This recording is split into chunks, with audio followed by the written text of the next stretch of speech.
সুপ্রিয় দর্শক আসসালামু আলাইকুম। মাতৃসা বাংলা এমসিবি টিভি পক্ষ থেকে অভিনন্দন জানাচ্ছি। আমি Shah Alam Samrat, reporter MCB TV. প্রিয় দর্শক, ঢাকা মহানগর উত্তর পল্লবী থানাধীন এলাকায় সুনামধন্য একটি বাজার আছে, যার নাম মুসলিম বাজার বললেই সবাই ঐতিহ্যবাহী হিসেবে চেনে। সেই মুসলিম বাজার কিছুদিন আগে ইলেকশন হয়েছিল, যে বিপুল সাড়া পেয়েছিল সেই যে ক্যান্ডিডেট সেক্রেটারি পদে দাঁড়িয়েছিলেন বশিরউদ্দিন বহু। খালেদা জিয়া, তারেক রহমান মুক্তি পরিষদের ঢাকা মহানগর উত্তর সভাপতি এবং পল্লবী থানা বিএনপি নেতা। আমরা মুসলিম বাজার নিয়ে সবসময় যাকে আন্দোলনে দেখি, সেই বশিরউদ্দিন বহু আমার সাথে আজকে আলোচনায় অংশগ্রহণে আছেন। আজকে আমরা তার কাছ থেকে জানব, নির্বাচনে এত আলোচিত আলোকিত পজিশনে থেকেও মাত্র কয়েক ভোটে বিজয়ী হতে পারেননি, কিন্তু তারপরেও মানুষের মুখে গুঞ্জন বিজয়ে বা একটা শ্রদ্ধা বা সম্মান সবার মনের মধ্যে। কেন কেন এত জনপ্রিয়তা আজকে আমরা জানবো। আসসালামু আলাইকুম। এমসিবি টিভির পক্ষ থেকে আপনাকে অভিনন্দন জানাচ্ছি। সেই সাথে একটু আজকে জানতে চাই, আপনি হেরে যেও বিজয়ীর পথে আছেন। কেন বললাম, যে তথ্য সংগ্রহে দেখা গেল আপনি খুব বিপুল ভোটে যে হেরেছেন তা না, সামান্য কিছু ভোটে হেরেছেন। তো এখন ভবিষ্যতে আপনার কি পরিকল্পনা এই বাজার নিয়ে, এবং বাজারের কিছু ভালো এবং মন্দ দুইটা দিকই আপনার কাছ থেকে জানতে চাচ্ছি, প্লিজ। ধন্যবাদ এমসিবি টিভি, এবং ধন্যবাদ যে আল্লাহর উপরে ভরসা রেখে আমরা যে নির্বাচন করেছি। এবং আমাদের মুরব্বী আব্বা মা এবং আমার আম্মা একটা কথা বলতো সবসময়, যে বিষয়টা হলো ভেঙে যাওয়া কিন্তু মুসকে যাওয়া না। কারণ কেউ যদি এক হাত দেখায় তাকে ১.৫ হাত দেখাতে হবে। এটা হলো তার বক্তব্য ছিল, যে আল্লাহ ব্যতীত কারো কাছে মাথা নত করব না। তো আমরা আল্লাহর রহমতে বিগত ১৭ বছর এই যে আওয়ামী ফ্যাসিস্ট সরকারের আমলে যে গরিবের এই তিল তিল করে বাজার করা, সেই বাজার থেকে যে তারা অর্থ লুট করেছেন, এবং ব্যবসায়ীরা অনেক কষ্টের অর্জিত টাকা ব্যবসায়ীদের দোকান বুঝে পাওয়ার জন্য এই টাকা তারা রক্ষিত করেছেন, সেই টাকা আত্মসাৎ করেছেন বিগত ১৭ বছরে দোষর যারা আছে তারা। তখন সেই আলোকে একটা পর্যায়ে যখন বৈষম্য ছাত্র আন্দোলনের পরিবর্তন আসলো, সেই পরিবর্তনের মাধ্যমে চিন্তা করলাম, আমার যেহেতু একটা সদস্যপদ আছে, ইনশাল্লাহ যেহেতু সময় এসেছে, সুযোগ হয়েছে, তাহলে সেই আলোকে এই বাজারে গরিব দুঃখী ভাই বোনদের পাশে আমি দাঁড়াবো, এটা আমার মূল উদ্দেশ্য। সেই আলোকে আমরা যখন একটি মহল শত চেষ্টা করেছিল সিলেকশনের মাধ্যমে নির্বাচন করার জন্য, আমার বক্তব্য হলো, হার জিত আল্লাহর হাতে, যেটাই হোক আমি মেনে নিব। কিন্তু যে নির্বাচনের জন্য বিগত 16টা বছর আমরা আন্দোলন সংগ্রাম লড়াই করে এসেছি, সেখানে আমরা সিলেকশনের কোনো সুযোগ নেই। আমরা নির্বাচনের মাধ্যমেই জনপ্রতিনিধি নির্বাচিত হবে, সেই আশা ব্যক্ত করেই এই নির্বাচনে অংশগ্রহণ করা, এবং যে কোনো কিছুর বিনিময় হোক এই নির্বাচন হতে হবে। পরবর্তীতে নির্বাচন করতে যেয়ে যখন আমি সদস্যদের পাশে ঘোরা শুরু করলাম, ভোট চেতে গেলাম, অনেকে মুসলিম বাজার নামে যে একটা বাজার আছে অনেকে চিনি না। তো সেই আলোকে অনেকের কান্দাকাটি এবং আহাজারি দেখা যাচ্ছে যে ১,৩০,০০০ টাকা, ১,৬৫,০০০ টাকা বিভিন্নভাবে তারা সুদের উপর টাকা এনে, একজন শাক বিক্রেতা তার সুদের উপরে টাকা এনে এই বাজারে টাকা জমা দিয়েছে। কিন্তু সেই টাকা কোথায়? এই যে একজন সবজি বিক্রি করে, সারাদিন সবজি বিক্রি করে ২,০০০ টাকা কামায় বা ১,০০০ টাকা কামায়, কিন্তু তাকে মাস শেষে ২,০০০ টাকা দিতে হয় বাজারে কমিটিকে। তো এখন ২,০০০ টাকা বাজার কমিটিকে যদি দিতে হয়, সেই টাকাটা কোথায়? সেই টাকাটা তো আমাদের বাজার উন্নয়ন খাতে ব্যয় হবে, বা সেটা আমাদের বাজার উন্নয়ন খাতে রক্ষিত থাকবে। সেটা থাকলে হয়তো আজকে ১,০০০ সদস্য আছে বা ৩০০ ৩৫০ দোকান আছে, ৩৫০ দোকান যদি ২,০০০ করে টাকা দেয়, তাহলে প্রতি মাসে ওঠে ৭ লক্ষ টাকা। তো এই ৭ লক্ষ টাকা উঠলে পরে তো তো দেখা যাচ্ছে যে আমরা যে জিনিসগুলো আসে সেটা হলো যে 1 বছরে ওঠে কমপক্ষে 90 লক্ষ টাকা। তাই 1 বছরে যদি 90 লক্ষ টাকা ওঠে, 8 বছরে আসে কত? প্রায় 7 কোটি টাকা। এই টাকাটা কোথায়? এই টাকার আদৌ আমরা কোনো হদিস পাচ্ছি না। যখন দেখলাম আসলে তো ঘটনা তো ঠিক, এভাবে যখন ঢুকলাম সমিতির সদস্যদের যে চাঁদা 120 টাকা চাঁদা, তার সাথে প্রত্যেকের কাছ থেকে জরিমানা যাচ্ছে বিপুল অঙ্কের। সেই জরিমানার টাকাটা কোথায়? তো সেই জন্য এটার ভিতরে যখন ঢুকলাম, 120 টাকা চাঁদা হলে বিগত 16 বছরে আমাদের প্রায় 3 কোটি টাকা চাঁদা ওঠে। কিন্তু আমরা দেখি নবনির্বাচিত কমিটি আসার পরে 2 কোটি 68 লাখ টাকা আছে। তাহলে বাকি টাকাগুলো কোথায় গেল? এটা হলো আমার বক্তব্য। এবং সাধারণ ভোটাররা তারা কথা বলতে পারে না। একটি মহলের কাছে বিভিন্ন ভয় ভীতির কারণে তারা যে একটা আতঙ্কগ্রস্ত আছে, তারা কথা বলার এই বৈষম্য ছাত্র আন্দোলনে যখন দেশের একটা মতো পার্থক্য পরিবর্তন আসছে, সেই পরিবর্তনের মাধ্যমে যে জিনিসটা আসছে যে মানুষ কথা বলতে শিখছে, কিন্তু সেই কথা বলাটাও যদি হরণ করে নেয় একটি মহল, তাহলে সেইখানে তো আমাদের প্রতিরোধ গড়ে তুলতে হবে। বর্তমান একটু জানতে চাই, বর্তমান কি পজিশনে বাজার আছে এবং বাজারের নেতৃবৃন্দরা কি সিদ্ধান্ত নিচ্ছে আগামী দিনে উন্নয়ন বিষয়ে? বর্তমান বাজারের যে বিষয়টা নিয়ে আমরা কথা বলতেছি, সেই ক্ষেত্রে আমরা যে আলোচনার ভিত্তিতে তার জন্য আমরা চিন্তা করলাম যে এই বাজারের যেহেতু নির্বাচন করেছি, ভোটাররা আমাকে ভোট দিয়েছেন, ইনশাল্লাহ আমি যথেষ্ট পরিমাণ ভোট পেয়েছি, সেটা নিয়ে আমার কোনো দ্বিমত নেই। এবং আমি চাই এই বাজারটা নির্মাণ হোক, যে কোনো ওয়েতে হোক। কিন্তু সেই নির্মাণ করার জন্য যারা দুর্নীতি করেছেন, যারা লুটপাট করে খেয়েছেন প্রায় 80 থেকে 85 কোটি টাকা, যেমন এক্সাম্পল স্বরূপ দেখেন, 1,30,000 করে টাকা নিলে যদি নিয়ে থাকেন, তাহলে প্রায় 700 সদস্যের কাছ থেকে টাকা নিয়েছে, সেখানে প্রায় 8 কোটি সামথিং টাকা আসে। তারপরে ধরেন আপনার 350 থেকে 55 জন লোকের কাছ থেকে নিয়েছেন হলো 1,65,000 টাকা।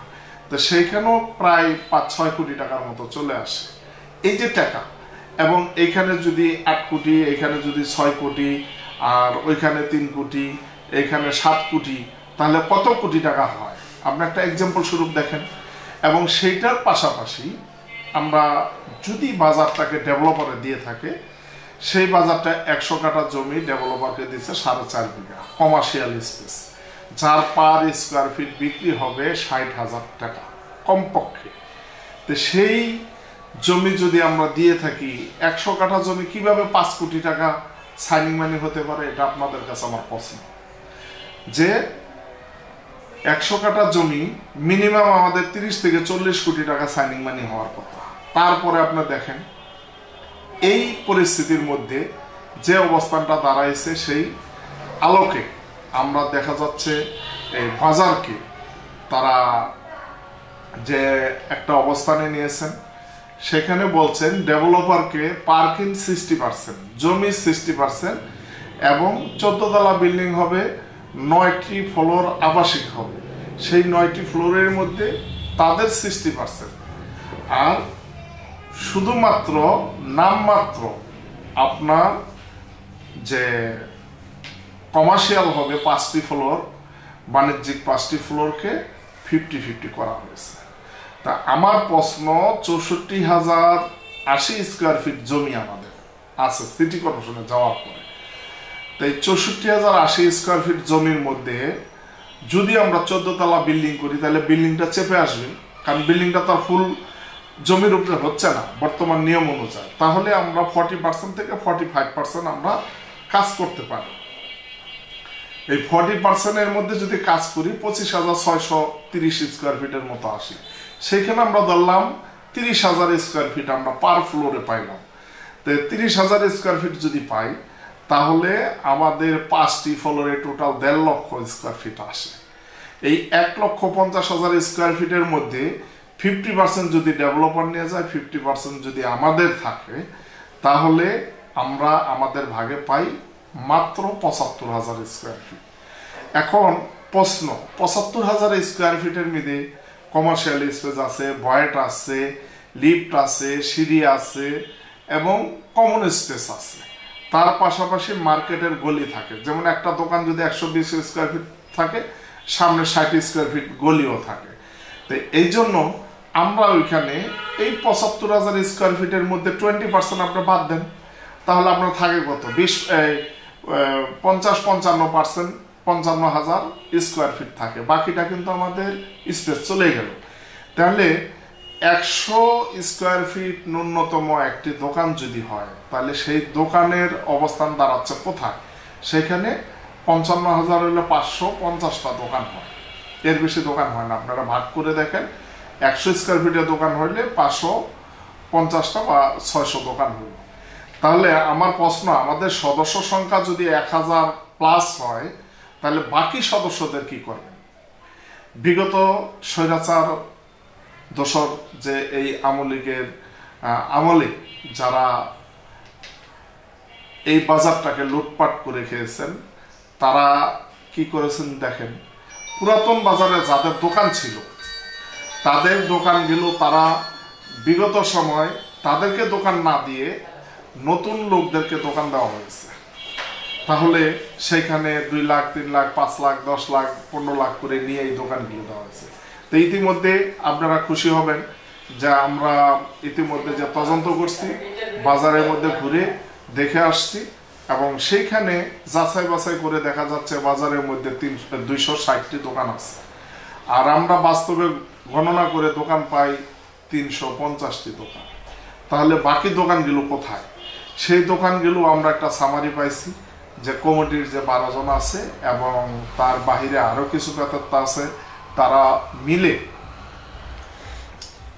এখন আপনাদের মধ্যে আপনি তো এখন বিজয়ী হতে পারেন নাই, কিন্তু এখন আপনি বিরোধী।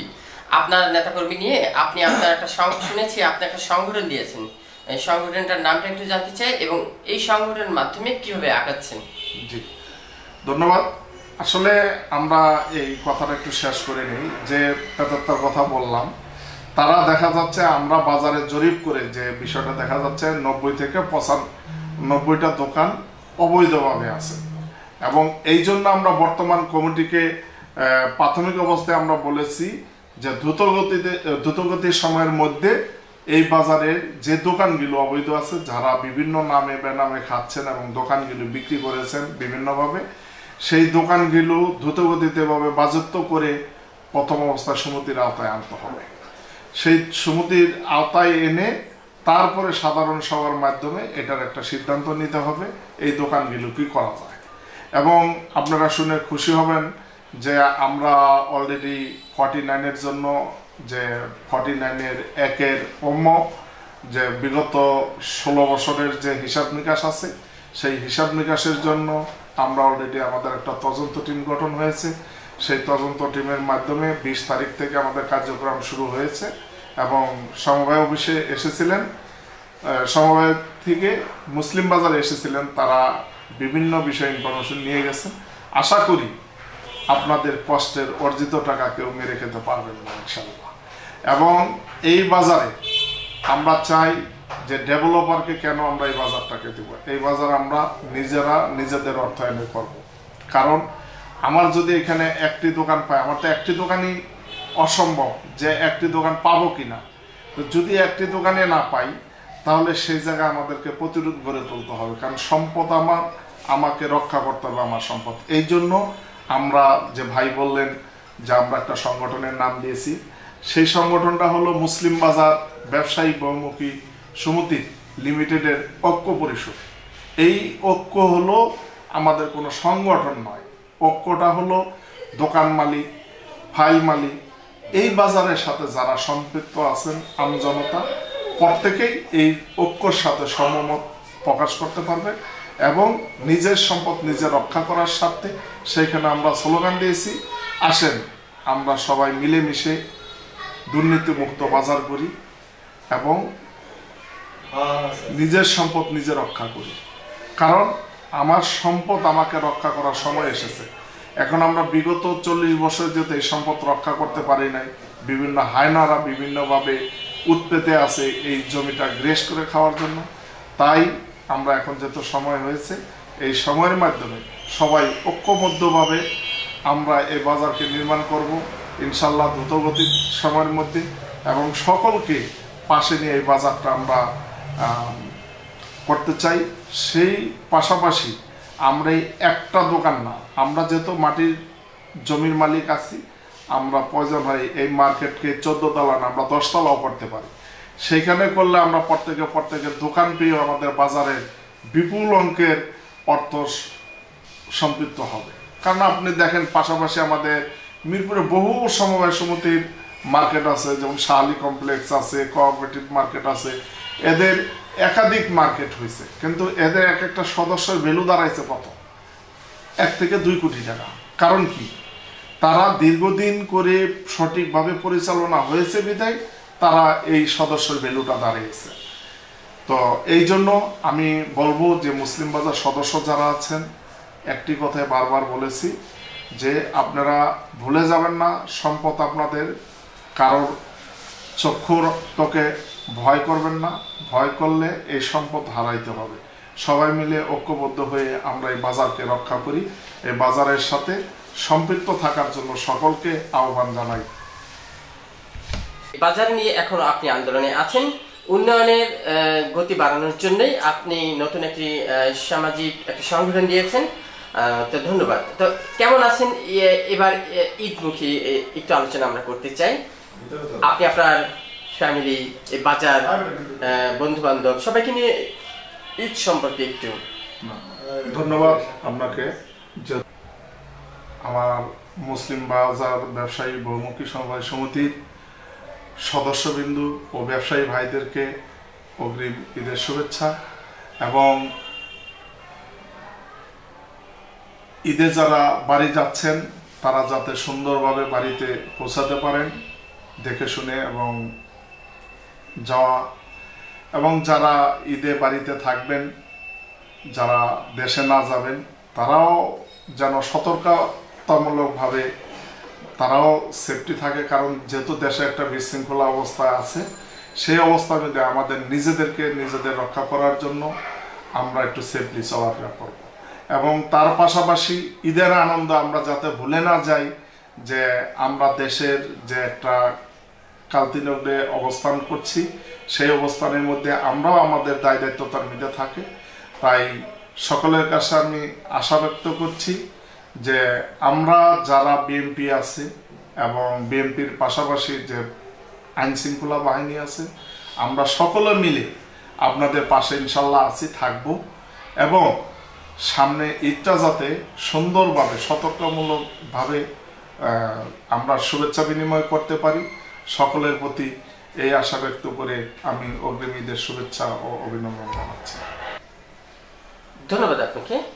আপনি আপনার মুসলিম বাজার নিয়ে ভালো থাকেন, এটা আমরা চাই, এবং আগামী দিনগুলোতে আপনি আপনার এই সুনামধন্য মুসলিম বাজার আরো উন্নয়নের দিকে নিয়ে যাবেন। আপনার বর্তমান যারা কমিটিতে আছে, যারা নেতৃত্বে আছে মুসলিম বাজারের, তাদের সাথে সুন্দর একটি মত বিনিময় এবং হাতে হাত কাঁধে কাঁধ মিলিয়ে আপনার প্রতিবাদের ভাষা প্রকাশ করতে হবে।